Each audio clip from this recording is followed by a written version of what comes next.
ในการที่เราจะอยู่อย่างใดให้มีความสุขและเราจะอยู่อย่างใดเมื่อเรานั้นเผชิญเจอปัญหาและอุปสรรคคนทุกคนนั้นเกิดมาแล้วต้องการมากที่สุดนั้นก็คือความสุขแต่ความสุขมันมีอยู่2ประการด้วยกันก็คือสุขภายนอกและสุขภายในแห่งจิตใจคนเฮานั้นส่วนใหญ่อยากจะได้สุขภายนอกสุขภายนอกนั้นเป็นสิ่งที่เราจะต้องมีแห่งเขาว่าอิทธิบาท4เหมือนกันทั้งภายนอกและภายในก็คือฉันทะวิริยะจิตตะวิมังสาเราจะทำงานก็ตามหรือเราจะทำสิ่งใดก็ตามถ้าเราอยากจะให้เกิดแห่งความสำเร็จในชีวิตของคนเรานั้นเกิดขึ้นเราก็จะต้องมีความพึงพอใจถ้าเราอู้ไปแล้วก็คือความศรัทธาหรือความเชื่อในสิ่งที่คนเรานั้นกระทำศรัทธาในสิ่งที่ชอบและศรัทธาในสิ่งที่เรานั้นสามารถที่เรามีความชำนาญทางนั้นและเกิดแห่งความชอบเกิดขึ้นที่มันถูกต้องตามคำลองของธรรมบ่ผิดกฎหมายบ้านเมืองบ่ต้องอาญาแห่งบ้านเมืองเมื่อเรามีความชอบแล้วนั้นก็คือหมายถึงว่าเรามีความชอบเรามีศรัทธาแล้วแต่เรายังไม่ได้ลงมือทำเมื่อเราศรัทธาในการทำงานอย่างใดอย่างหนึ่งในชีวิตที่คนเรานั้นผ่านมา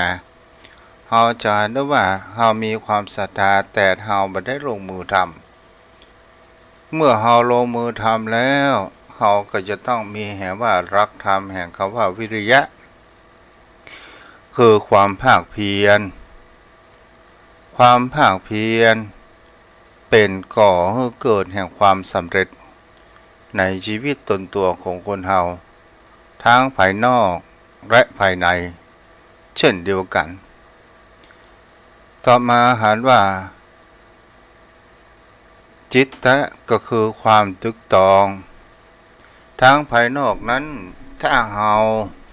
ทำอะไรอย่างก็ตามถ้าเราบ่พอทางด้านกระแสแห่งความเปลี่ยนไปของบนโลกใบนี้และเราก็จะทำให้เรานั้นเพราะว่าบ่ได้ใช้วิจารณญาณบ่ได้ใช้ปัญญา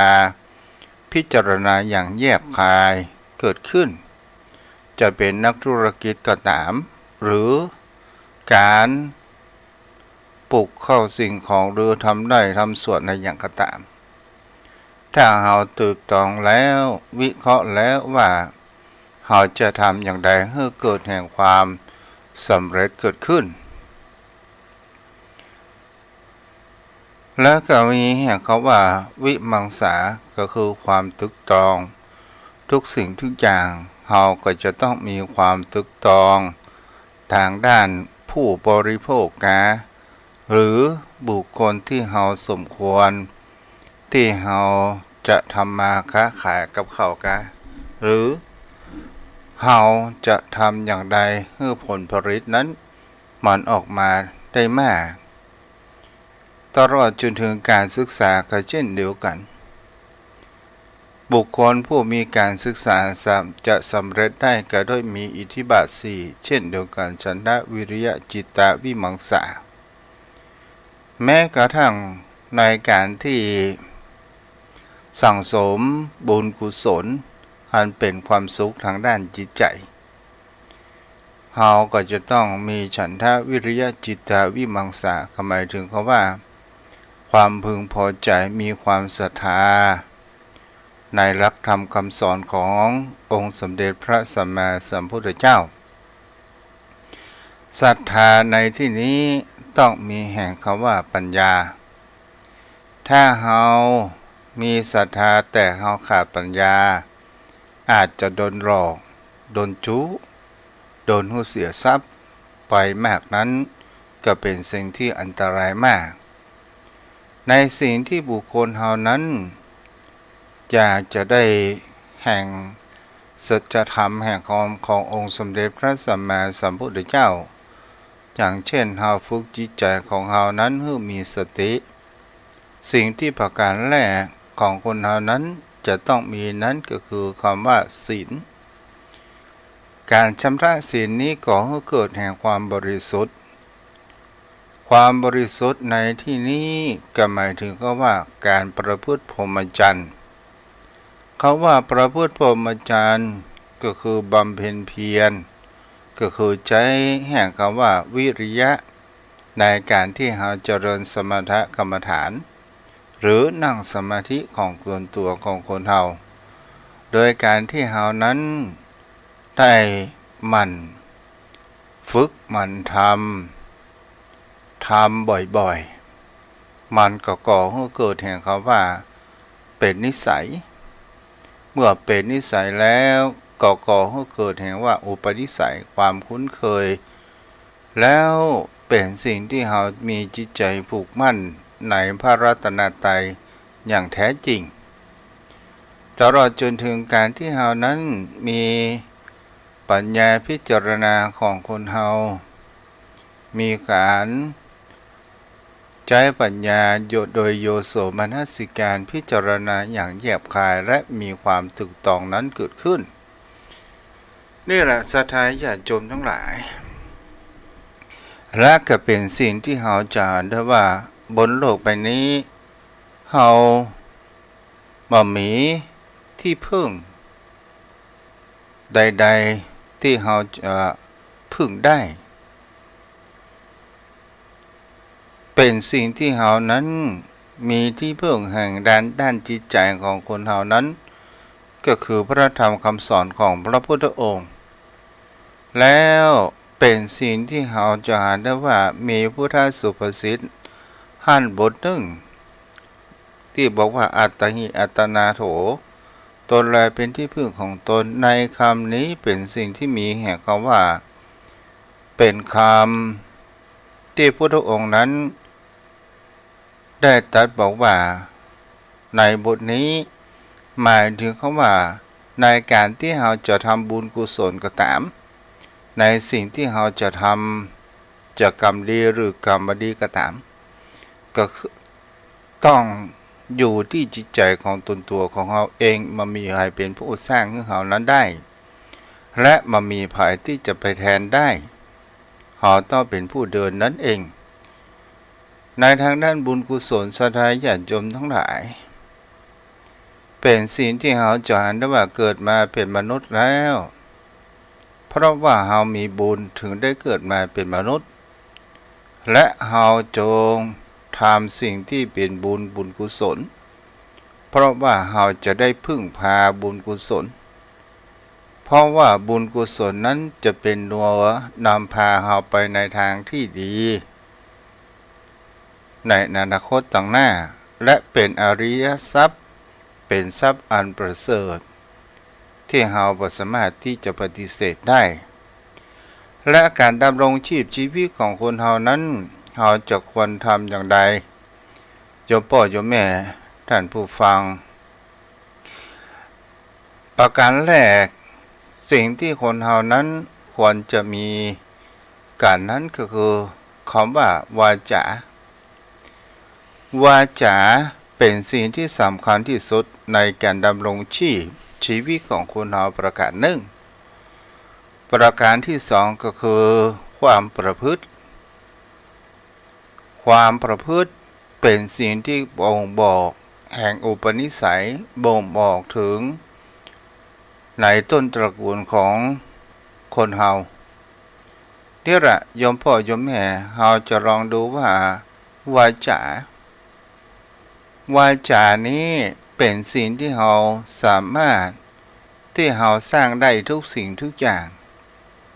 และก็สามารถ ที่จะทำลายทุกสิ่งทุกอย่างได้เช่นเดียวกันฉะนั้นศรัทธาญาติโยมทั้งหลายเหล่านี้เรียกว่าเป็น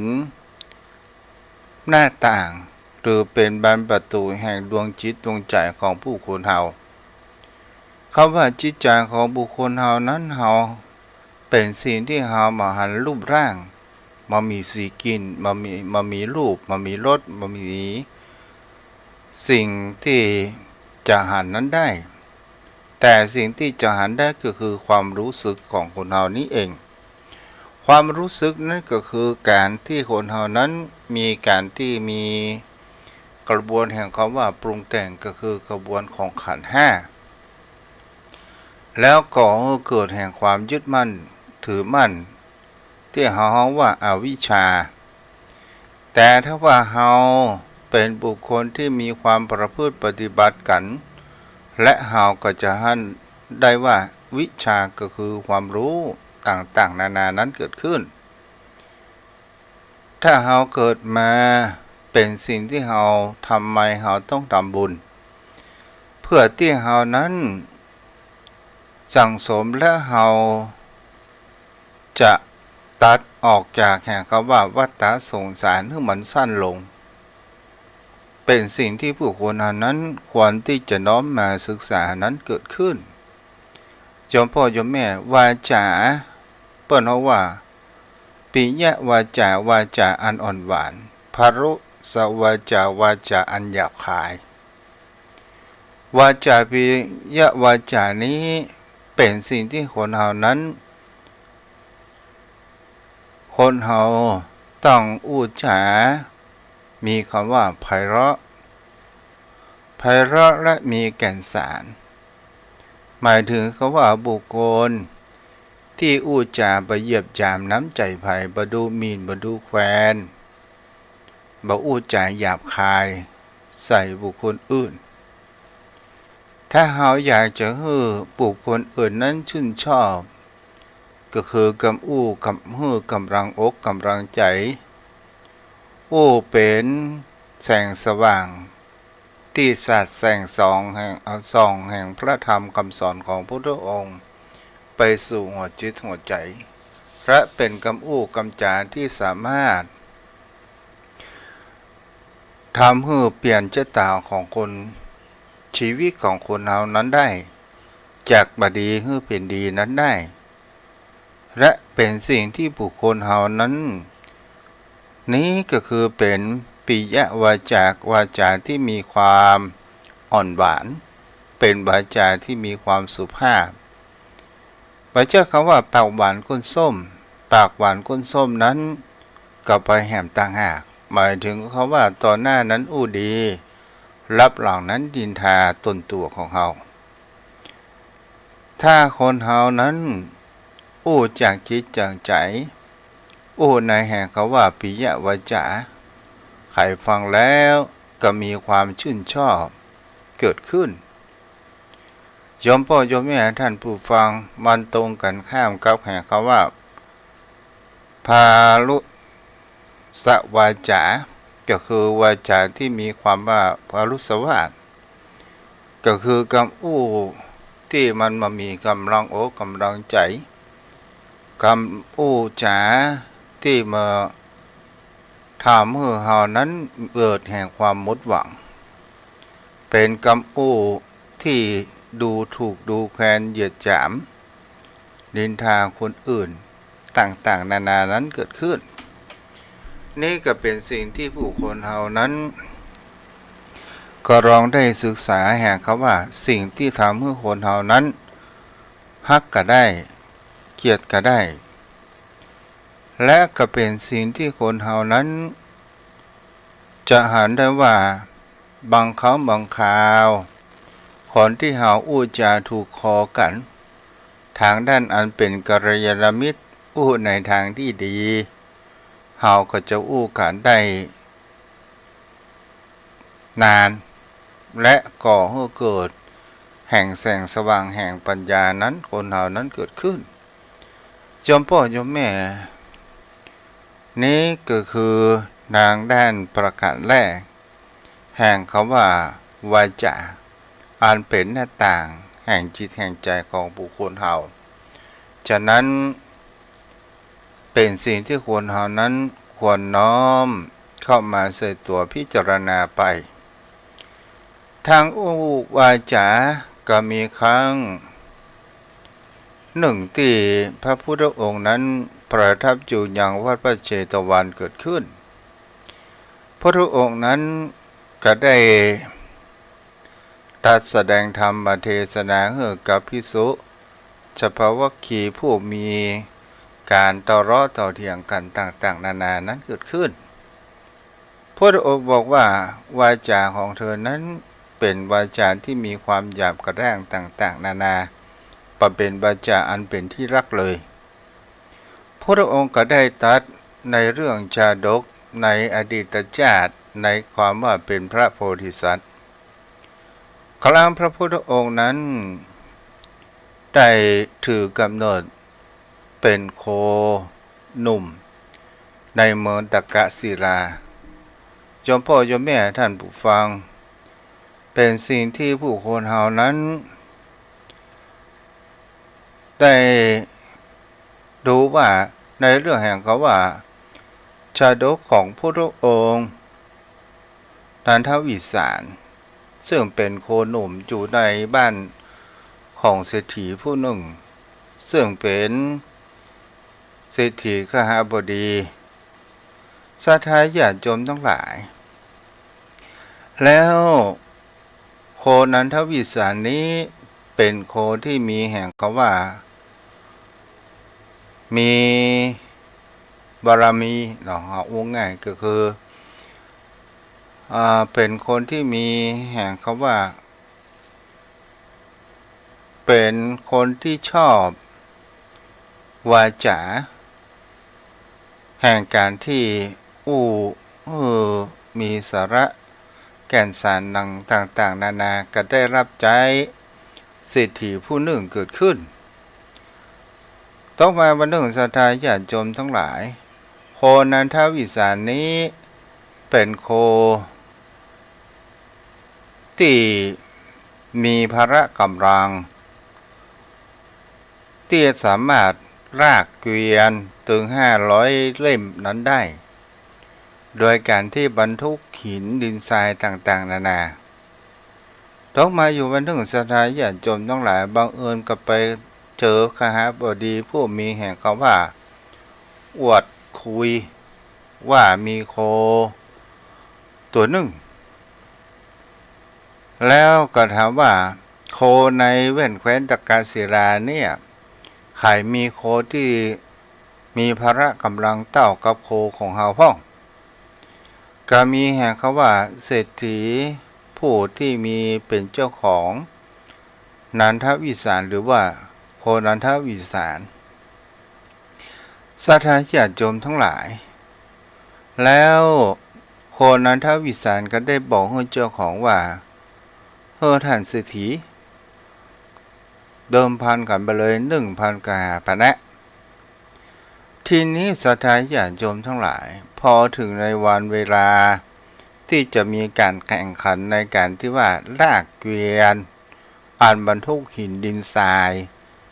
500เล่มหรือว่า500ล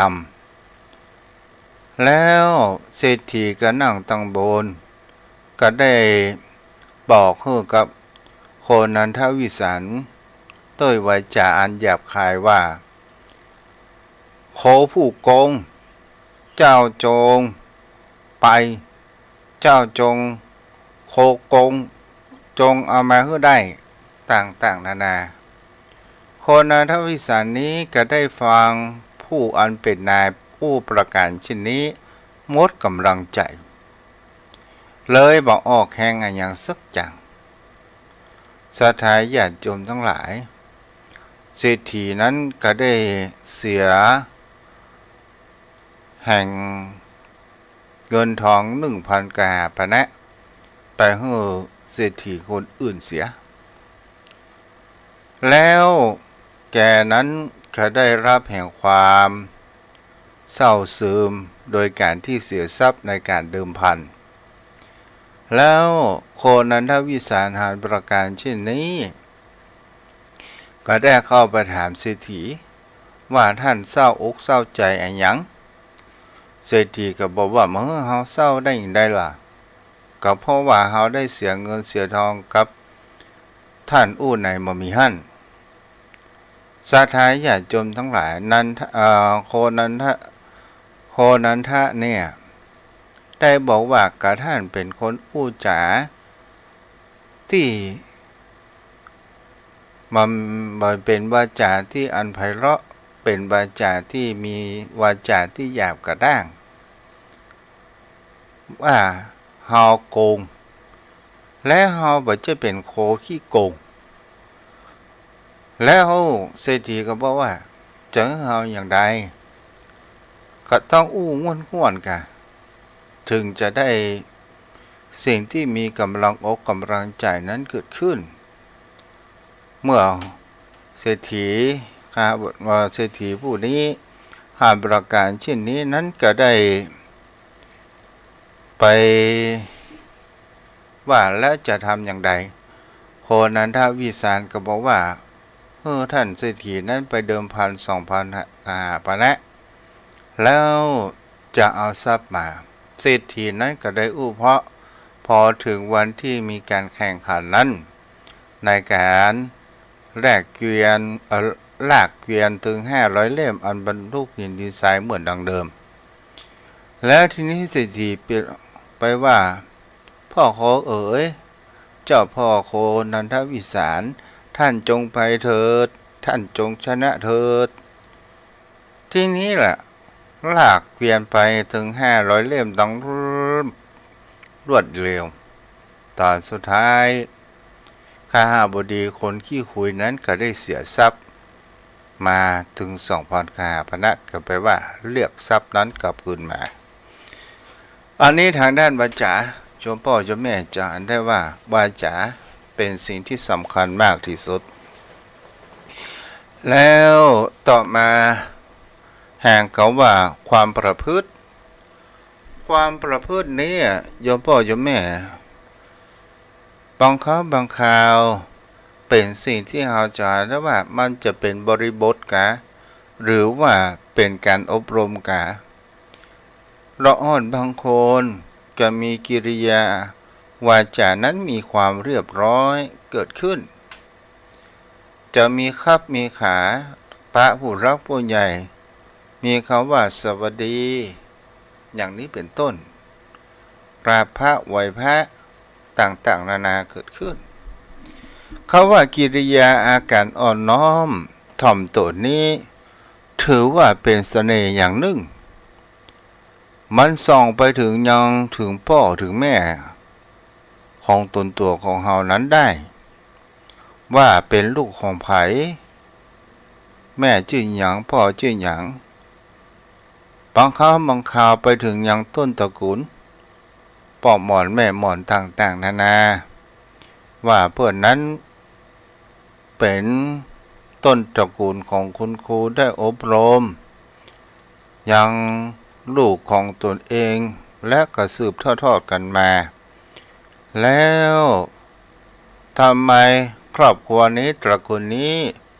เป็นคนที่มีความรักในพระพุทธศาสนาก็เพราะว่าบรรพบุรุษนั้น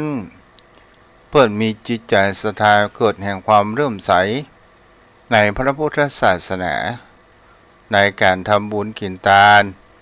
มีความแนบแน่นในพระรัตนตรัยมีการสืบศาสนาขององค์สมเด็จพระสัมมาสัมพุทธเจ้าแล้วก็เป็นสิ่งที่จะสืบทอดกันมา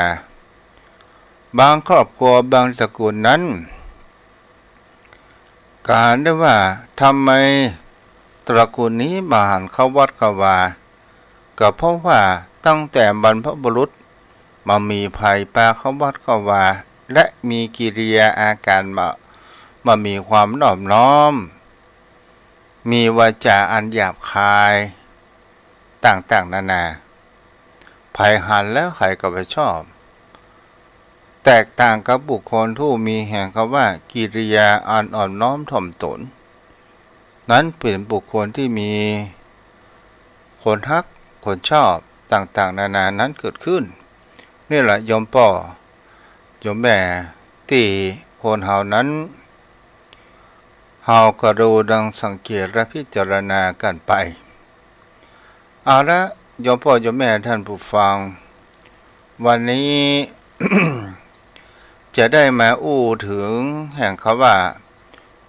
พุทธวิธีในการสอนองค์สมเด็จของพระสัมมาสัมพุทธเจ้าเกิดขึ้นโดยเจ้าพระคุณสมเด็จพุทธโฆษาจารย์ได้เอามาว่าลักวิธีการสอนของพระพุทธองค์นั้นมีอย่างพ้องใน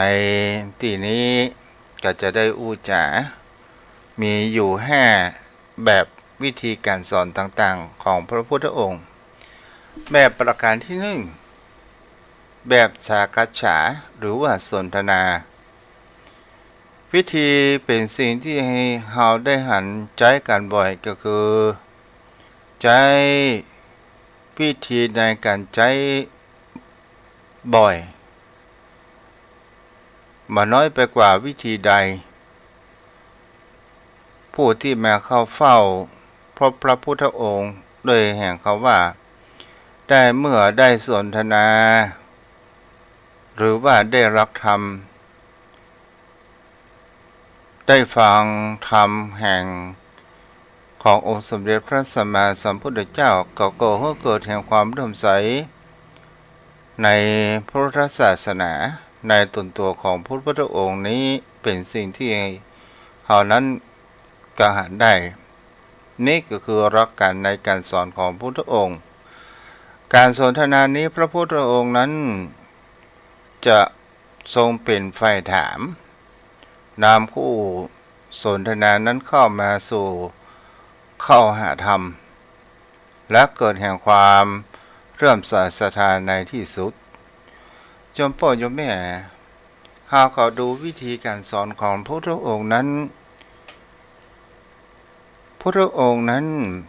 เป็นผู้ที่มีแห่งคำว่าความลึกซึ้งในพระธรรมคำสอนของพระพุทธองค์ถึงจะเป็นคนอย่างใดก็ตามที่เข้ามาในชีวิตพระพุทธองค์พระพุทธองค์นั้นมันมีความตื่นตระหนกใดๆทั้งสิ้น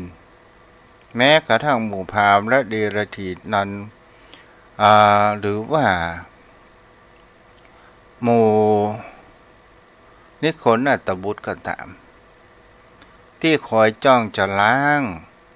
ผ่านพระพุทธองค์ต่างๆนานาโดยวิธีต่างๆแต่พระพุทธองค์นั้นเป็นผู้มีแห่งคำว่าความเมตตาแล้วมีแห่งคำว่าความกรุณามุทิตาอุเบกขาเป็นสิ่งที่คนเฮานั้นก็ลองไปดูสังเกตว่ามีคนที่จะมาช่องทั้งคำพูดก็ตามทำร้ายก็ตามแต่พระองค์นั้นมีแห่งคำว่าชัยชนะแห่งความไม่โกรธไม่โลภไม่หลงเป็นองค์สมเด็จพระสัมมาสัมโพธิญาณที่เรียกว่าพุทธะแปลว่าผู้รู้สาธารณญาติโยมทั้งหลายในหมู่พระสาวกพระองค์นั้นก็ใช้วิธีนี้บ่ใช่น้อยได้ส่งเสริมสนทนาธรรมอย่างกับในมงคลสูตรที่หมดบทหนึ่งว่ากาเลนะธรรมสากัจฉะเอตัมมังคารมุตตมังการสนทนาตามกาลเวลาเป็นมงคลอันอุดมศรัทธาญาติโยมทั้งหลายโยมพ่อโยมแม่เฮาก็รู้สังเกตว่าถ้าคนเฮานั้นได้สนทนาธรรมกันจะเป็นคฤหัสถ์กับบรรพชิตก็ตามหรือเป็นคฤหัสถ์ต่อคฤหัสถ์ก็ตามหรือจะเป็นบรรพชิต ต่อบรรพชิตก็ถามเมื่อเฮาสนทนาธรรมกันด้วยแห่งเขาว่ารักการทางด้านปัญญาโดยการที่เฮามามีอารมณ์เข้ามาร่วมหมายถึงว่ามันมีอารมณ์โกรธอารมณ์โลภอารมณ์หลงและมันมีทิฏฐิมานะยึดมั่นในตัวตนก็เป็นสิ่งที่คนเรานั้นจะได้ปัญญานั้นเกิดขึ้นนี่ก็คือเป็นสิ่งที่บุคคลเรานั้นได้ถือว่านี่ก็คือสิ่งที่พระพุทธองค์ได้ใช้แห่งเขาว่าในการถามสนทนาแบบสนทนาธรรมต่อมาแบบที่สองก็คือแบบบรรยายพระองค์นั้นใช้วิธีนี้ในที่ประชุมอันเป็นส่วนใหญ่จะเป็นการแสดงธรรมพุทธศาสนิกชนในประจำในแต่ละวันเมื่อมีผู้มาฟังน้ำฟังธรรมเกิดขึ้นตลอดจนถึงพระองค์นั้นดูบุคคลผู้มีจริตนั้นเป็นอย่างไรแล้วก็เป็นสิ่งที่จะหาได้ว่าถ้าว่าบุคคลผู้เป็นชนชั้นแห่งคำว่าเจ้าบ้านเจ้าจองพุทธองค์ก็ใช้หลักธรรมที่อันเหมาะสมกับจริตเกิดขึ้นแต่ถ้าว่าเป็นชั้นมหากษัตริย์ก็ใช้หลักธรรมที่สูงขึ้นแห่งน้อยนึงแล้วเป็นเทวดาก็ให้เกิดแห่งความลึกซึ้งไปแห่งมากเกิดขึ้นจงพ่อจงแม่ท่านผู้ฟังทั้งหลายในสิ่งเหล่านี้เนี่ยที่เราได้ฟังในการบรรยายถ้าเราจะฟังหลักธรรมคำสอนของพุทธองค์จากพระโอษฐ์ของพุทธองค์นั้นก็คงจะเป็นไปได้ยากแต่ถ้าเราฟังอย่างพระภิกษุสงฆ์สมมุติสงฆ์ฟังครูบาอาจารย์ผู้ได้บรรยายธรรมเมื่อเราฟังแล้วเราจะได้ฟังสิ่งที่มันแปลกใหม่ฟังแล้วเราจะได้เกิดแห่งความรู้และมีปัญญาเกิดขึ้นเพราะว่าในวิถีชีวิตของคนเราสิ่งที่เราหูก็มีมากสิ่งที่เราบ่หูอยู่ก็มีหลายแต่ถ้าว่าบุคคลถ้าเราเป็นธรรมเป็นคนน้ำล้นแก้วเรามีความอัตตามากเกินไปว่าโกนั้นรู้เสียทุกเรื่องหลักธรรมคำสอนของพระองค์อย่างใดก็ตามมันบอกเขาสามารถที่จะเข้าสู่จิตใจของตนตัวของบุคคลนั้นได้เพราะว่าในวิถีชีวิตของคนเรายกเว้นจากองค์สมเด็จพระสัมมาสัมพุทธเจ้าคนเราจะรู้ไปเสียทุกเรื่องก็คงจะเป็นไปได้ยากแต่คนเรารู้และมีความชำนาญการด้านใดด้านหนึ่งนั้นมีความถูกต้องเกิดขึ้นถ้าจะมาการก่อสร้างกับทุกเจ้าในยุคใหม่สมัยใหม่ตัวเจ้าก็มีความรู้ทางด้านการสร้าง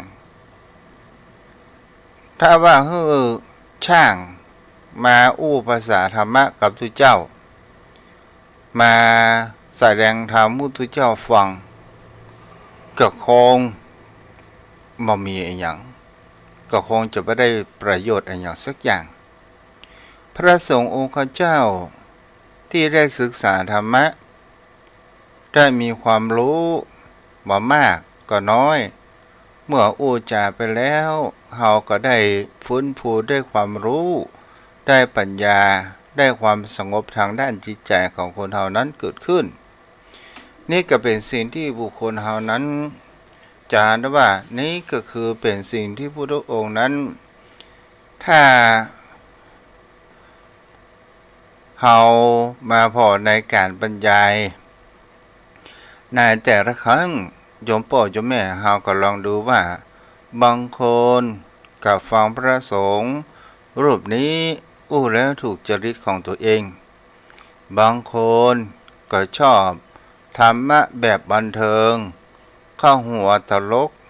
น้ำหูน้ำตาไหลต่างๆนานาเกิดขึ้นบางคน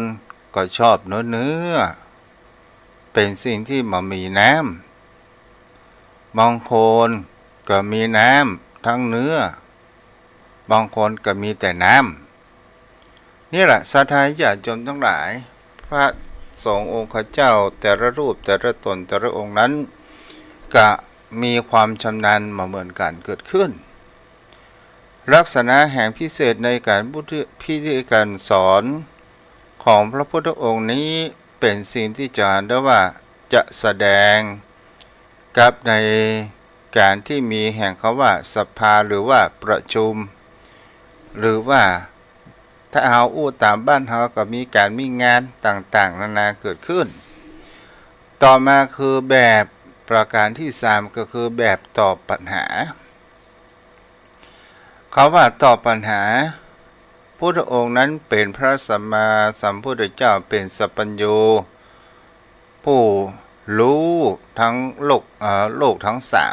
3ก็สามารถที่จะตอบข้อสงสัยในธรรมข้อสงสัยต่างๆนานาเหล่านั้นได้แม้กระทั่งผู้นับถือลัทธิศาสนาอื่นศรัทธาญาติโยมทั้งหลายบ้างก็มาถามบ้างก็มาขอรู้แห่งขอคำสอนในทางพระพุทธศาสนาพระพุทธองค์บ่เคยปฏิเสธและพระพุทธองค์นั้นทรงสอนพิจารณาดูลักษณะในการตอบปัญหาต่างๆนานานั้นเกิดขึ้นศรัทธาญาติโยมทั้งหลายเป็นสิ่งที่ผู้คนเฮาจะหาได้ว่าการตอบปัญหายังมีแยกย่อยจะตอบโดยตรงก็คือตอบแต่ตัวและบ่ต้องอธิบายเลยหรือถามได้ว่าอย่างเขาว่าสมมติว่าจักษุเป็นอนิจจังหรือก็พึงตอบได้ทีเดียวว่าถูกแล้วอนิจจังแต่เฮาเนี่ยเฮาแก่มานี่มันก็มัวหมองหันตัวหนังสือเหมือนตะก้อนอย่างนี้เป็นต้นมันบัดที่อย่างแท้ออกมาเป็นแห่งคำว่าปิตุจฉาพยากรณ์กรณียปัญหาคือปัญหาที่ถามย้อนถามกลับนี่แหละโยมพ่อโยมแม่คือเป็นการย้อนถามกลับอย่างคำว่าโสตะเหมือนจักขุหรือไม่ก็ย้อนถามไปว่า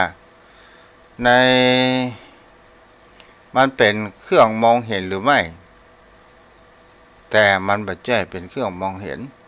แต่ในแห่งคำว่าอนิจจังมันเป็นเหมือนกันหมายถึงคำว่าคำสอนว่าตานี้มีความตากับหูนี่มีความเป็นอนิจจังหรือไม่บอกว่าเป็นอนิจจังแต่ลักษณะมันแตกต่างกันนั้นเกิดขึ้นอย่างนี้เป็นต้นต่อมา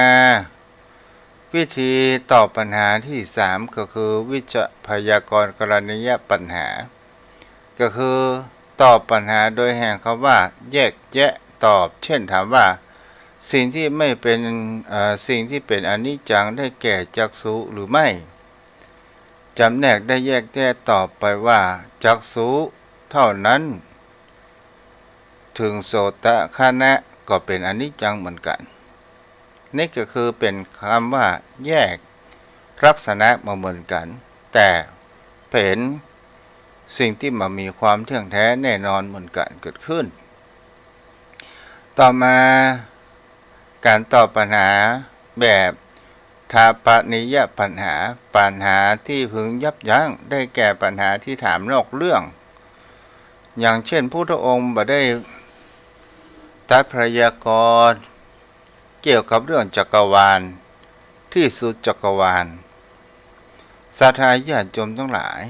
เพราะว่าพระองค์ว่าเสียเวลาเปล่าประโยชน์ มันไร้สาระเป็นคิดมากนานาจิตังหรือว่าอาจินไตยมันก็เป็นสิ่งที่บอกควรที่จะศึกษามาศึกษาแห่งคำว่าไอ้อย่างทำเมื่อเราทุกข์ไอ้อย่างทำเมื่อเราสุขและเราจะแก้ไขปัญหาแห่งความทุกข์เป็นอย่างใดนั่นก็คือหลักแห่งคำว่าอริยสัจสี่สาธารณชนทั้งหลายจะหันได้ว่ารักขันบางคนที่ถาม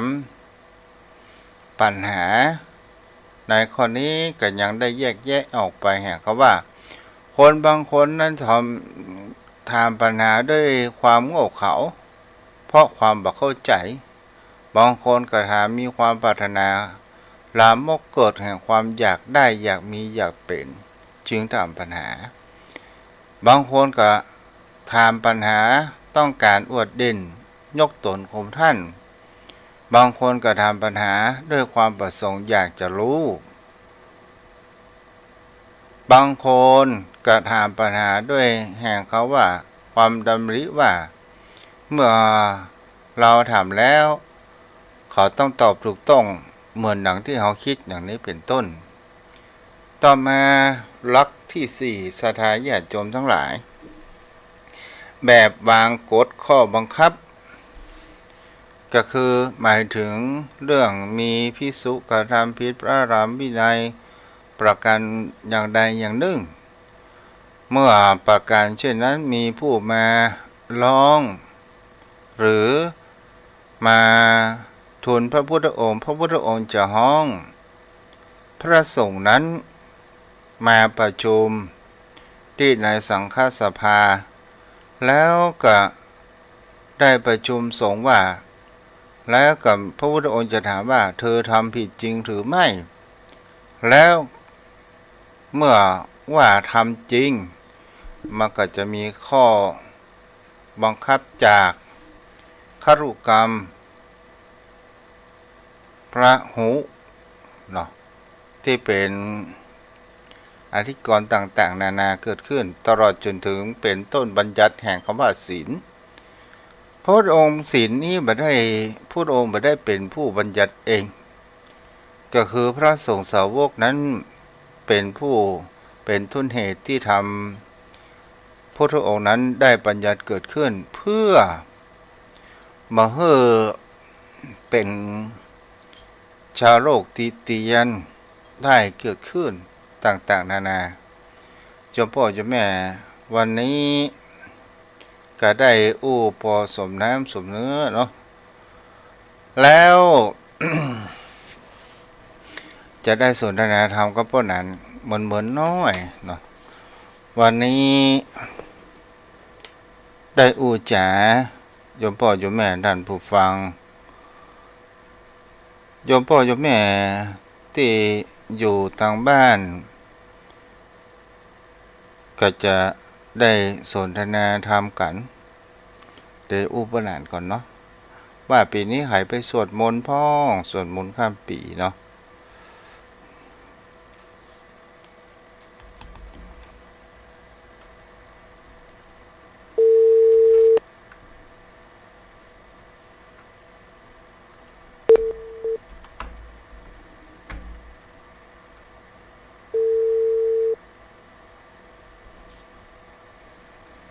ประหลานรับแล้วก็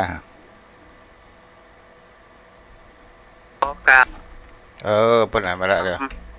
ประหลานพระคุณเจ้าด้วยความเคารพอย่างการไหว้สาครับประหลานไหว้สาครับเอาละออกทางนอกฮัลโหลประหลานครับได้ยินครับท่านเจ้าครับได้ยินชัดเจนอยู่ไหว้สาครับจะเอาต่างนอกไม้เนี่ยครับวันนี้วันที่3เนาะเดือนมกราครับเข้ามาได้2-3 วันแล้วครับท่านพระคุณเจ้าการละเวลาไปตามเหตุปัจจัยมันครับปักกี้วันกับเดือน4เป่งหามาเนาะครับเดือน4มันก็มาไปตามเวลาของมันท่านพระคุณเจ้ามันก็ซับ เปลี่ยนไปตามฤดูกาลจนสี่ก็ไปถึงปีใหม่แฮมเนี่ยครับท่านเจ้าครับเจ้าก็วันนี้ถึงได้สนทนาธรรมกันได้จาเรื่องในพุทธวิธีการสอนไปกับจมพ่อจมแม่ได้รับฟังกันถึงเขาว่าพระพุทธองค์เนี่ยเขาจะลองดูสังเกตว่าฝ่าด่านอุปสรรคอย่างเจ้าลัทธิตลอดจนถึงศาสนาอื่นอยู่มากมายเนาะพ่อหนันเนาะไหว้สาครับท่านพระคุณเจ้าอันพุทธองค์นี่ซึ่งเป็นปัญญาธิกะเป็นสัพพัญญูเป็นผู้ที่มีทัศโพลญาณผู้ที่ญาณท่านของพุทธองค์เฮานี่เด็ดเดียวแน่ชัดเจนแล้วก็ตอบปัญหานะครับเป็นหายข้อกังขาได้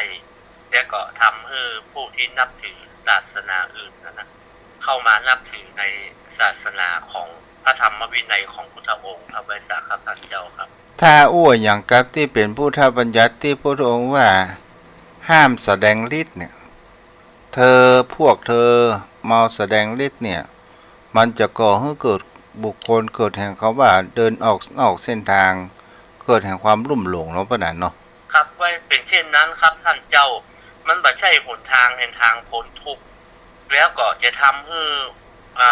คนเฮาไปนับถือในอิทธิฤทธิ์ครับเหมือนใส่โมก็จะไปลุ่มหลงตรงนั้นนะครับแล้วเฮาก็หันพุทธบัญญัติของพุทธองค์เนี่ยเอาว่าเหมือนพระพุทธองค์จะรู้ในอนาคตต่างหน้าเหมือนกันว่าคนเฮานี่จะไปเลื่อมใสกับบุคคลผู้มีฤทธิ์มากกว่าในแห่งคำว่าอาเทศนาปฏิหารของพุทธองค์เนาะครับถ้าเป็นอนุสาสนีปฏิหารนี่พุทธองค์ยกย่องครับคือใช้ธรรมะแล้วก็พูดถึงเหตุถึงผลเพื่อนำมาปฏิบัติแล้วได้ถึงมรรคผลแต่ว่าการแสดงอิทธิฤทธิ์ในท่านพระคุณเจ้ามันก็จะมีโทษแก่บุคคลที่ลุ่มหลงนับถือแล้วมันก็จะทำให้ไปศรัทธาผู้ที่ได้อิทธิฤทธิ์มีอิทธิฤทธิ์ได้บรรลุอิทธิฤทธิ์นะครับผู้ที่กำลังปฏิบัติหรือกำลังศึกษาในพระธรรมวินัยพูดถึงในศาสนานี้นะครับเหมือนกับพระสมมุติสงฆ์นะครับมันก็จะอยู่ด้วยความลำบากเพราะว่าคนก็จะไปลุ่มหลงอิทธิฤทธิ์รูปนั้นตนนั้นเก่งแสดงอิทธิฤทธิ์ได้ตนนี้มีอิทธิฤทธิ์แสดงฤทธิ์แดงเดชมาได้ครับท่านพระคุณเจ้ามันก็จะเป็นปัญหามาถึงปัจจุบันท่านพระคุณเจ้าครับประเดี๋ยวนี้เฮาก็ลองพอปัจจุบันกันเนาะท่านเจ้ามันมีน้อยนิดแต่คนเฮามันอาจจะเป็นการพาณิชย์กับพือข่าวทำให้เกิดการแตกตื่นกันแล้วคนเฮาก็ขาดมันมีศรัทธานี่ก็ยอมรับอยู่แต่ว่ามันอาจจะขาดปัญญาเข้าควบคุมนะท่านพระคุณเจ้าทั้งที่มันบัดใจเป็นหนทางเห็นทางพ้นทุกข์ท่านเจ้ามันมีน้อยนิดเท่านั้นนะครับที่ว่าเปิ้นมีคุณพิเศษที่เปิ้นได้ประพฤติปฏิบัติถ้ามาเทียบถึงอริยสงฆ์ในสมัยพุทธกาลนะบอกว่าจะเป็นทางโลกิยะหรือโลกุตระแม้แต่พระเทวทัพเนี่ยท่านพระคุณเจ้าแสดงฤทธิ์แสดงเดชได้แต่ว่าเป็นทางโลกิยะเพิ่นยังลุ่มหลงอยู่ในลาภสักการะแค่ปลอมตัวแล้วเอางูไปพันตัวนะถ้ามีอย่างปัจจุบันนี่นะท่านพระคุณเจ้าก้าวกับผมคิดว่าคนนี่จะไปกราบไหว้ไปสักการะบูชาพระเทวทัตเพราะว่าแสดงฤทธิ์เดชได้ท่านเจ้าครับเจ้าและก็เป็นสิ่งที่เราก็เห็นได้ว่าแม้กระทั่งวิชาพยากรณ์ตัวเมื่อบูหมอเนี่ยพระพุทธองค์ก็เรียนมาแล้วถึง18ศาสตร์ก่อนที่พระพุทธองค์มีท่านเจ้าเหมือนท่านเจ้าอธิบายว่าความรู้ของพุทธองค์นะครับจบไตรเพศ18สาขาเนี่ยพุทธองค์ได้เรียนมาหมดแต่ว่าพุทธองค์ว่า มันบ่ใช่เป็นหนทางเห็นทางพ้นทุกข์ก็คือหูมันก็มีจริงท่านพระคุณเจ้าแต่ว่ามันจะทำให้เกิดโลกียะวิสัยครับคือยังยึดมั่นในโลกียธรรมอยู่มันบ่ใช่โลกุตละธรรมก็ไปยึดติดในลาภสักการะมันก็เลยให้วนเวียนอยู่ในวัฏสงสารเนี่ยบ่โปนสักเตือนะท่านเจ้าครับพยากรณ์เหล่านี้เนี่ยมันเกิดมาจากศาสนาพราหมณ์พราหมณ์นี่เป็นต้นตั้งแต่เดิมนะท่านเจ้าก็พอจะอนุมานว่าตอนที่องค์สมเด็จพระสัมมาสัมพุทธเจ้าได้อุบัติขึ้นเป็นเจ้าชายสิทธัตถะพระราชบิดาพระเจ้าสิริสุโธทนะก็คือพราหมณ์มาทายท่านเจ้าแต่ว่านักพยากรณ์ที่มันแม่นแต่นี่มันก็มีน้อยเหมือนกับคนบรรลุมรรคผลนิพพานเหมือนกันนะพ่อนันเนาะครับมันก็มีน้อยครับแล้วก็มันจะเป็นเหตุให้เกิดความลุ่มหลงในด้านลาภสักการะเข้ามาครับแต่สิ่งที่คนเฮาปัจจุบันเนี่ยเฮาดูไปแล้วก็คือบางครั้งบางคราวเนี่ยการโปรโมตต่างหากล่ะที่ทำให้ผู้คนเฮาเกิดแห่งความลุ่มหลงเพราะนั้นมันเป็นเช่นนั้นครับเพราะว่ามีการค้ามันเป็นระบบสมมติว่าป้อนานฮัลโหลไว้สาครับท่านเจ้าครับจะสมมติว่าป้อนานมียารักษาโรคมะเร็งนี่เนาะไว้สาครับแล้วฟังบ้านป้อนานตึงอยู่บ่สงบได้เนาะโอ้ท่านพระคุณเจ้ามันจะร่ำจะรวยหาที่สุดมาได้ท่านเจ้าเขาก็มาแล้วก็เปลี่ยนเช่นนั้นนะท่านพระคุณเจ้าแม้แต่หมอก็ยังได้ตายท่านเจ้ามันบ่มีสิ่งใดที่จีรังยั่งยืนบ่เที่ยงแท้แน่นอนสักอย่างสักอันนะท่านพระคุณเจ้ามันเป็นไปตามเหตุตามปัจจัยตามกฎแห่งพระไตรลักษณ์ทั้งนั้นพุทธเจ้าก็ทรงตรัสแล้วว่าถึงว่าเราจะไม่อุบัติขึ้นน่ะพระไตรลักษณ์นี้ก็อยู่กับธรรมชาติอยู่แล้วท่านเจ้าครับคือเฮาฮู้คือเฮาระลึกคือเฮาฮู้ด้วยสติสัมปชัญญะของเฮาท่านเจ้าครับเพราะนั้นว่าสิ่งที่เฮาอยู่กับปัจจุบันอย่างสำคัญมากที่สุดสติสัมปชัญญะของเฮาเนี่ยครับจิตใจของเฮานั้นอยู่กับปัจจุบันท่านเจ้าเพราะว่าอดีตมันก็แก้อย่างบ่ได้มันโป้นมาหมดแล้วท่านพระคุณเจ้ามันแล้วเป็นอดีตการยาวนานไปถึงวันแล้วท่านเจ้ามันก็เหลือแต่ปัจจุบันเนี่ยที่เฮาอยู่ได้ใช้สติสัมปชัญญะปัญญาของเฮานะพิจารณาแก้ไขอนาคตมันยังบ่ฮู้เป็นหยังเตื้อท่านเจ้าก็ยังมาบ่ถึงเตื้อท่านเจ้าไว้สาครับท่านเจ้าครับแต่คนเฮาบางครั้งบางคราววาดฝันวิมานเกินไปบางครั้งบางคราวคนเฮาหวัง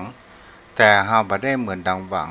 มันก็เกิดแห่งความเสียอกเสียใจในภายหลังเกิดขึ้นครับเป็นเช่นนั้นครับคือความอยากล่ะครับราคะตัณหาของเฮาและท่านเจ้ามันบักแก่ไปตามอายุคืออายุสังขารของเฮามีการเสื่อมกันโทรมแต่ว่าความอยากตัณหาที่มาอยู่กับตนกับตัวเฮานะท่านเจ้ามันถ้าเฮาบ่คัดเกลาเฮาบ่ข่มมันไว้น่ะมันจะเพิ่มทวีคูณเกินกว่าอายุเฮาทั้งที่อายุเฮาเยอะแล้วตัณหาบางท่านบางคนเยอะกว่าอายุตัวเองเพราะว่าบ่ได้คัดเกลาบ่ได้นึกถึงเหตุถึงผลได้พิจารณามันก็ทำให้เกิดตัณหาราคะยิ่งนักท่านคุณเจ้าครับวันนี้ตู้เจ้าตะกี้ได้ฟังทางพอรายการใน YouTube เนาะไว้สาครับมีคุณครูท่านหนึ่งอยู่ใจกลางเมืองของกรุงเทพแล้วมีพิธีกรถามว่า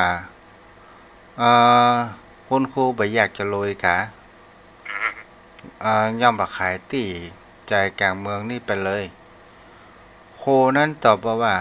คำว่าอยากโรยนี่อยากไว้สาครับแต่ถ้ามีเงินเยอะๆเนี่ยมันสามารถที่จะทำให้ทรัพย์ของเฮานั้นหายได้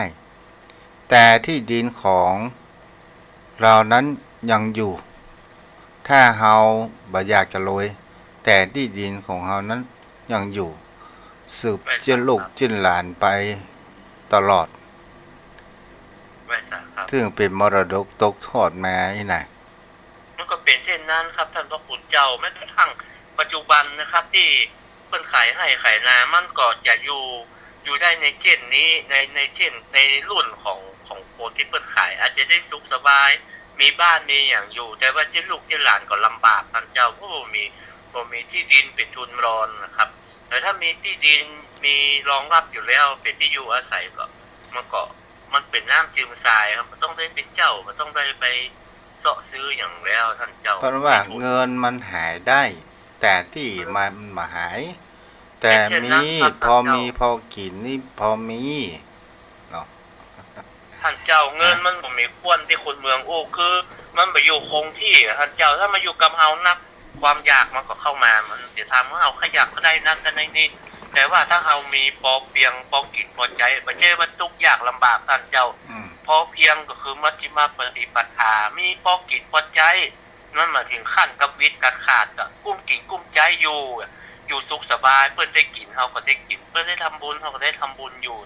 นักน้อยตามกำลังมันนะท่านเจ้าครับแต่ถ้ามีเยอะเกินไปมันมีโอกาสหมดท่านเจ้าครับไว้สาครับอันนี้เปิ้นว่าเป็นคำปราชญ์เป็นคำที่มีความลึกซึ้งที่จะได้ว่าอย่างกับอาจารย์เปิ้นเกษียณมาเมินแล้วเนาะไว้สาครับก็เด็กก็ดังคำเด็กก็เบาอย่างไรเปิ้นน่ะนี่เพราะอันแต่เก้ากับผมได้ยินชัดเจนดังเด้อท่านพระคุณเจ้าชัดเจนแล้วก็ดังด้วยนะไม่ใช่ว่าดังนะโทรศัพท์ผมให้รูเสื่อมแล้วกันแต่ท่านเจ้าได้ปราโลกมาเสียงดังชัดเจนดีครับเจ้าของทุกเจ้านี่มันเบากับท่านเจ้าเพราะของป้าหนานนี่ก็หรือว่าจะเป็นแต่โทรศัพท์ของเฮาหมู่น่ะ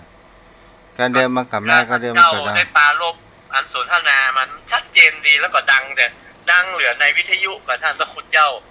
แล้วเปิ้นอู้ว่า ในชีวิตปัจจุบันน่ะเงินเดือนบำนาญของเปิ้นแบ่ง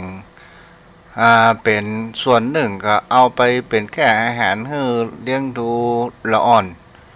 ที่ในโรงเรียนที่เปิ้นเคยสอนมาก่อนและแหมส่วนหนึ่งนั่นก็เอาให้ภรรยาแหมส่วนก็ใจหนี้สหกรณ์นี่เป็นต้นเนาะเฮาขานว่าอ๋อในแนวแห่งความคิดของเปิ้นว่าที่สุดแห่งชีวิตของคนเราและทุกเจ้าก็ได้ฟังนั้นว่าคำของครูบาอาจารย์ว่าไม่เอาสุขไม่เอาทุกข์ไม่เอาเงินไม่เอาทองไม่เอามรรคไม่เอาผลไม่เอานิพพานหมายถึงเขาว่าเราจะถ้าเราเอาสิ่งเหล่านี้หมายถึงว่าเรามีจุดประสงค์และมีแห่งเขาว่าความยึดมั่นมันกลับไปสอดคล้องแห่งเขาว่าในการทำสมาธิเนี่ยถ้าเราตั้งใจมากเกินไปเราจะไม่ได้แต่ถ้าว่าถ้าเรามีอารมณ์ที่เรานั่งสมาธิแล้วเราก็ค่อยดูตะร่อมพอจิตใจของเราเองโดยเอาสติของเรานั้นติดตามว่าจิตของเรามันไปไหนบางคราวตัวอยู่นี่จิตไปอยู่ร้านก๋วยเตี๋ยวอย่างนี้เป็นต้นเนาะครับเพราะว่าจิตเฮามันโวยท่านพระคุณเจ้ามันบ่อยู่กับที่มันถ้าเพิ่นที่มันฝึกแล้วจิตเพิ่นก็นิ่งท่านเจ้าครับมันก็จะเหมือนที่ท่านเจ้าว่าเหมือนลิงหรือเหมือนลูกวัวนะมันบ่ได้มัดมันบ่ได้สติมันบ่ได้เอาสติสัมปชัญญะมัดเป็นหลักไว้มันก็ไปสอดไปเลยของมันแต่ถ้าเพิ่นมันฝึกแล้วมันก็อยู่นิ่งไว้ซะครับท่านพระคุณเจ้าแล้วก็เป็นสิ่งที่เฮาหาในประการเหนือเปิ้นนั้นก็หมายว่าในสิ่งที่เปิ้นมาเฮ้ยยึดเนี่ยเวลาเฮาจะพัดพราก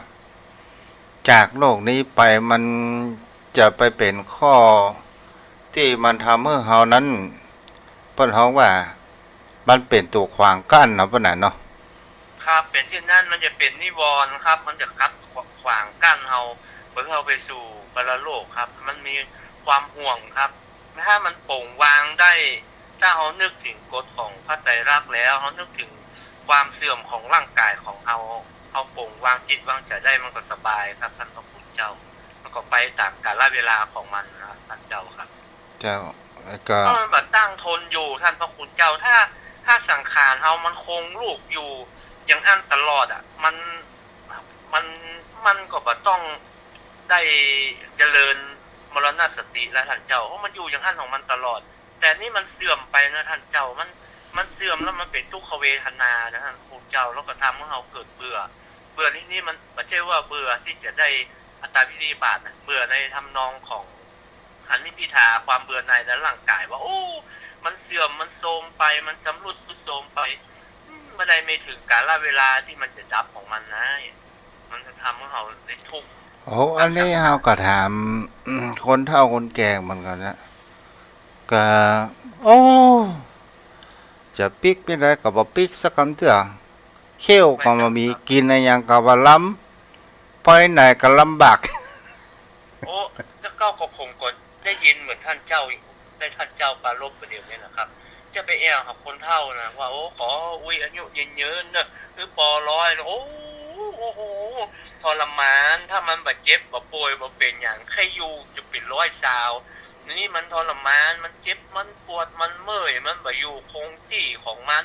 กินก็ลำบากเนี่ยยุกมันยากเนี่ยโอ้ถ้ามันไปเหียมันก็สบายก็มาคิดดูก็แค่จะเหมือนเอาไปเทิร์นใหม่นะค่ะท่านเจ้ามันเป็นแลกเอาของเก่ามาแลกของใหม่นะครับก็คือว่าถ้ามันเสี่ยงไปมันถึงกาลกิริยาก็เหมือนกับเขาได้ของใหม่มาแล้วได้เนาะถ้าเราอยู่เองก็เป็นรถเก่าจะใจจะเดินไปหันไปนี่ก็ลำบากท่านเจ้าครับ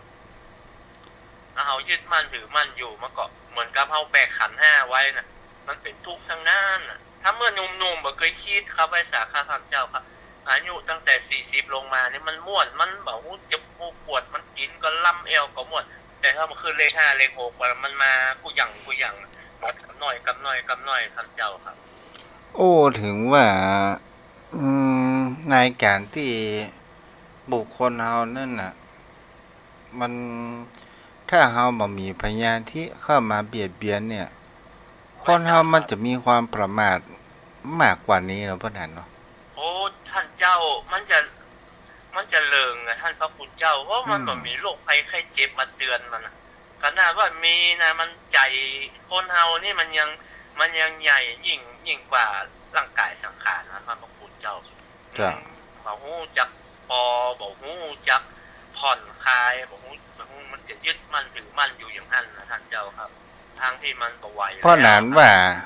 ภายเป็นผู้ตั้งกฎเกณฑ์เนี่ยแก่ตายเนี่ยพวกนั้นมันเป็นธรรมชาตินะครับไว้สาครับท่านเจ้าครับแม่นธรรมชาติเป็นผู้สร้างเนาะครับผมไว้สาจะ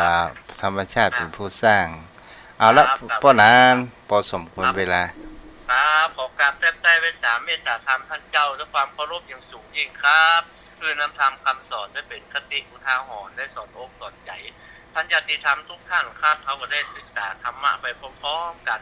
ขอทุกท่านทุกคนได้ถึงธรรมได้รู้ธรรมไปพร้อมๆกันนะครับข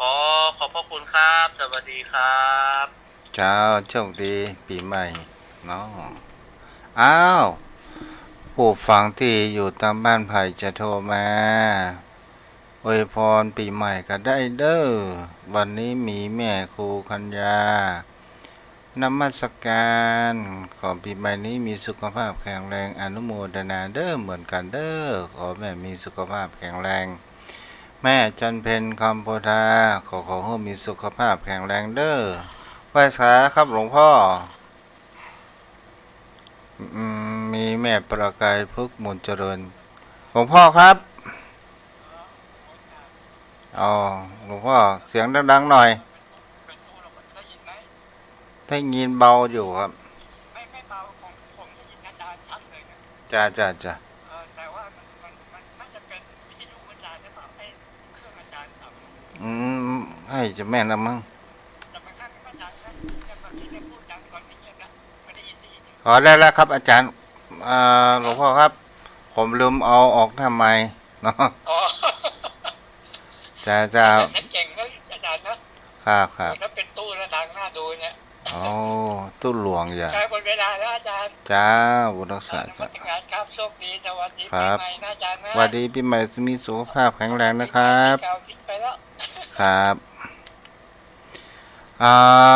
มีคนโยมนุชลีเนาะจันทาแก้วก่อนแม่จันเพนปฐมนิติกูลที่รับฟังอยู่เนาะเอาละโยมพ่อโยมแม่ภัยจะโทรมาทางบ้านก็โทรมาได้เด้อที่เบอร์โทร063-163-9950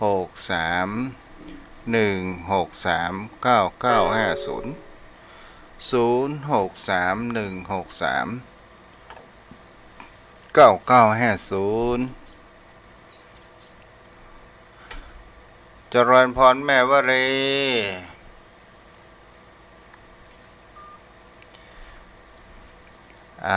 โทรมาไม่พูดคุยวันนี้อนุโมทนานะที่มาถวายเพลเจริญพรอาจารย์ถ้าจะมาเปลี่ยนที่ร้านทั้งหมดอ่ะอาจารย์ต้องรอ2-3 วันนะ จ้าถ้า ได้แล้วเขาถ้าได้แล้วเขาจะโทรมาบอกจ้าจ้าบุญรักษาเด้อโยมแม่จ้าบุญรักษาจ้าวันนี้ก็ได้มาสวัสดีปีใหม่โทรมาใหม่เด้อแม่ยังไงแม่นวลยอดคำปานพี่น้องกำแพงหินเนาะ207ของไพโทรเข้ามาได้สนทนาธรรมกันเด้อวันเวลาผ่านไปตามกาลเวลาเป็นสิ่งที่ผู้คนเฮานั้นเจ้าคำหน้าหนาวนี่คำเมยเด้อรับอิ่มรับเต็มเจริญพรวัน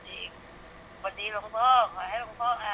อายุมั่นขวัญยืนนะขอให้พ่อมีสุขภาพแข็งแรงนะนี่อาม่าป่าแดด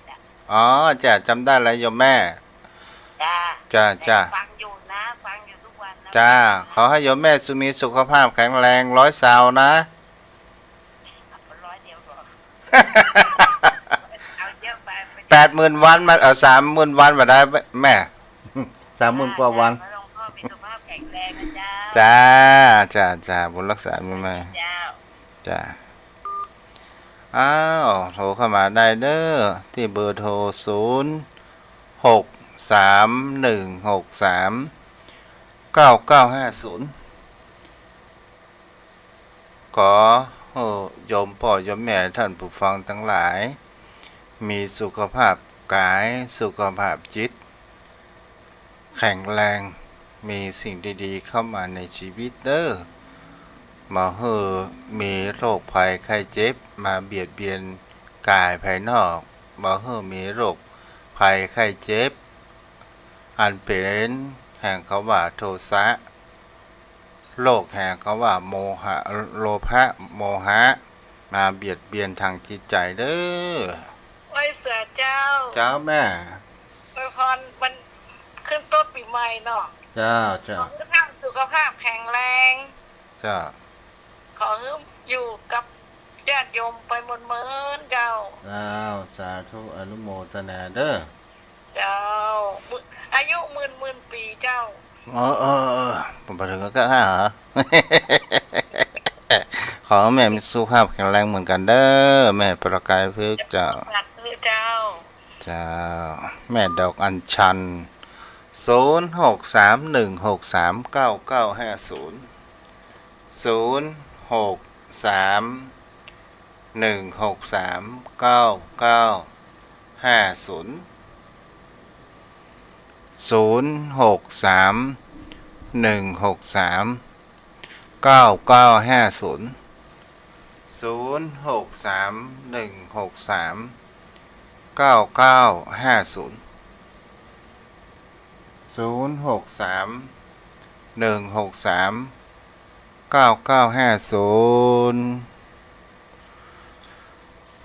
หน้าหนาวนี่รับอิ่มรับเต็ม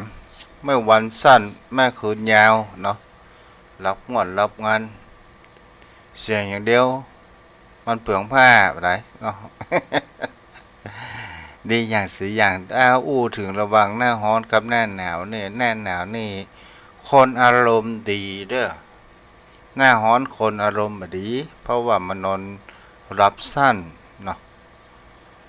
หน้าหนาวนี่คนนอนรับยาวแม่นก่อแม่นวลยอดคำปันจ้าแม่โอ้คนไปแอวแม่กำปองนักก่อไปเนี่ยโอ้บนดอยให้กันนั่งของการบ้านแม่เขานะโอ้ฝรั่งเขาดูฝรั่งเขานี่ไปเยี่ยวดอยลักกาไปอยู่ดึงว้าวโอ้ได้เงินได้ทองเนาะเจ้าบางวันมีเป็นเช้ากว่าคนบางวันก็มี10 ไป 4-5 คนมีทั้งวันนะเจ้ามีตลอดเลยเจ้าเขาไปเยี่ยวลักกานะดอยลักกาอ๋อเจ้าจะมันม่วนอย่างได้เขาแม่ก็เคยไปแล้วไป3 ครั้งแล้วคนนี้ไปแควดไฟไปจะแควดไฟมันคือไฟไหม้จ้าแม่โทรอวยพรปีใหม่เด้อเจ้าก็ลูกตู้ก็ขออวยพรปีใหม่เด้อให้มีสุขภาพร่างกายแข็งแรงเจ้าแข็งแรงกันเด้อเจ้าวันรักษาเจ้าย่างแหม5 นาทีเด้อใครจะโทรมาก็โทรมาได้เนาะ0631639950เจริญพรกราบนมัสการเจ้าพี่น้องมึงฝังกันนี่เจ้าพี่น้องวันปีนนะคะของท่านได้สืบศาสนาพระพุทธเจ้าไปเมินเด้อสาธุลอยสาวอีแม่จะเอาก่อนร้อยสาวเนี่ยโอ้แม่ถึงก็หาเดี๋ยว70 บาทแล้วลูก76ก็รู้ด้านเลยสบายไปไหนจะได้นักให้ตาอย่างได้ไปมันธรรมชาติเนาะเปลิดลงเตียงน่ะกะแล้วเตียวต่ำบ้านได้อยู่เนาะได้กะเตียวต่ำบ้านได้หรอจะไปวัดได้อยู่แกไปวัดได้เฮ้ยมันแค่แต่จะไปล้ำไปแล้วนะอายุ24ตะหอดเพียว70 ปลายไปนอนวัดตัวรู้แต่ก่อนไปปวดไว้อย่างตัวรู้ดีแกดีแล้วขอสุขภาพร่างกายแข็งแรงเด้อสุขภาพจิตดีผ่องใสเด้อกราบขอบพระคุณเจ้าหนาวก็ดอยม่อนปีนน่ะหนาวก็ม่อนปีนน่ะหนาวกะดังไฟล่ะดังไฟแล้วกะมันดังสมัยนี้มันดังได้ละเหมือนสมัยแต่ก่อนบ่เจ้าวันรักษาเด้อท่านก็อู้ม่วนดีแต่เนาะเจ้าบ้านไหนหยาท่านอยู่จูทุ่งประเกตสันทรายแม่โจ้แต่แม่มาได้ไหว้ถึงอันนี้เป็นยังบุญเฮาวาสนาเฮาพบกันทางด้านเสียงก็พอแล้วเนาะกราบขอบพระคุณทำก่อนนะท่านผู้ปกหวนร้านนะเจ้าบุญรักษาแม่เจ้าสายสุดท้ายแกเดียวสายสุดท้ายเด้อ0631639950เดี๋ยวเตรียมตัวเคารพธงชาติเนาะ0631639950